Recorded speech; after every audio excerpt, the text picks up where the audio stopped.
आजादी का अमृत महोत्सव की कड़ी में आज हम सुनते हैं कहानी वारिस अली की। जंगे आजादी का दीवाना वारिस अली। सन 1857 ईस्वी की क्रांति के पहले ही मुजफ्फरपुर में अंग्रेजी राज के प्रति जनता में घोर असंतोष फैला हुआ था। अंग्रेजों के अत्याचार से लोग ऊबते जा रहे थे। यहां तक कि कैदियों ने भी जेल के भीतर विद्रोह कर दिया। पहले प्रत्येक कैदी को पीतल का लोटा दिया जाता था, लेकिन एकाएक सरकार ने निर्णय लिया कि पीतल के लोटे की जगह मिट्टी के बर्तन दिए जाएंगे। इसके पीछे कारण यह था कि कभी कभी कैदी द्वारा लोटे से जेलर या गार्ड के सर पर प्रहार कर दिए जाने का भय बना रहता था। कैदियों ने मिट्टी के बर्तन दिए जाने का तीव्र विरोध किया। इतना ही नहीं, शहर और जिले के निवासी भी कैदियों की सहानुभूति में आग बबूला हो उठे। सरकार को इस बढ़ते हुए विरोध से भय हो गया कि सब कैदी जेल से भाग जाएंगे, खजाना लूट लिया जाएगा और शहर में लूटपाट मच जाएगी। इसलिए सरकार ने कैदियों को फिर से पीतल का लोटा देना शुरू कर दिया। इस विद्रोह को लोटा विद्रोह के नाम से भी जाना जाता है। सरकार को इस विरोध से तो छुटकारा मिल गया, किंतु उसे 1857 की क्रांति की आग भीतर ही भीतर सुलगती दिखाई देने लगी। उस समय दरभंगा और मुजफ्फरपुर दोनों जिलों को मिलाकर तिरहुत जिला था। पूरे तिरहुत जिले में यूरोपियन परिवारों की जान खतरे में पड़ गई थी। सभी जगहों से गोरे भाग भाग कर अपनी रक्षा के लिए मुजफ्फरपुर आ गए थे। उन्हें यह आशंका थी कि कहीं मुसलमान भी विद्रोह न कर दें। 23 जून 1857 को तिरहुत का पुलिस जमादार वारिस अली गिरफ्तार कर लिया गया। दिल्ली के शाही घराने से उसका संबंध था।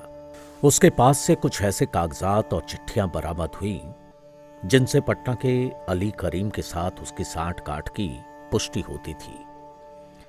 तिरहुत से वारिस अली को मेजर होम्स के पास फांसी दिए जाने के लिए भेज दिया गया, लेकिन मेजर होम्स ने उस पर मुकदमा चलाकर उसे दानापुर की कचहरी में सुनवाई के लिए भेज दिया, जहां 6 जुलाई को उसे फांसी दे दी गई। वारिस अली को फांसी दिए जाने की तीव्र प्रतिक्रिया हुई। विद्रोह भड़क उठा। ईस्ट इंडिया कंपनी के तिरहुत के जो सिपाही और सैनिक भाग गए थे, उन्हें तुरंत गिरफ्तार करने का आदेश जारी कर दिया। गंडक और गंगा के घाटों पर पहरा बिठा दिया गया।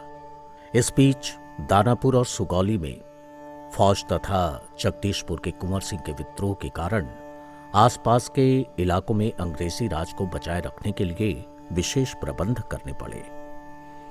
सितंबर 1857 में अनेक लोगों के विरुद्ध डकैती, देशद्रोह, लूटपाट आदि के झूठे मुकदमे दायर किए गए और उनकी संपत्तियां जब्त कर ली गई।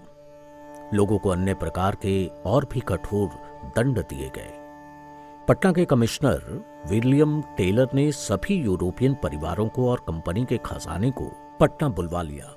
विद्रोही सिपाहियों को दबाने के लिए अनेक तरह की कोशिशें की गई। विद्रोहियों का दल नेपाल में प्रवेश कर चुका था। जनवरी 1858 में जॉर्ज युल, रिचर्डसन और नेपाली जनरल रतन भान सिंह ने मिलकर तराई में ही चतरा के पास विद्रोहियों को पकड़ना चाहा, लेकिन उनके सब प्रयत्न असफल रहे। जुलाई 1858 में सूचना मिली कि 1000 सिपाही गंडक होते हुए छपरा में प्रवेश कर रहे हैं। अतः मुजफ्फरपुर कलेक्ट्रेट की रक्षा का फिर से इंतजाम किया गया। 1859 के अप्रैल महीने तक ये भय बना रहा। गंडक का मार्ग खोल दिया गया। 1857 की क्रांति और वारिस अली की कुर्बानी के ये दूरगामी प्रभाव थे और मुजफ्फरपुर जिला भी उसके प्रभाव से अछूता नहीं था। रचना मुक्तिनाथ शर्मा और आवाज थी श्रीकांत सिन्हा की।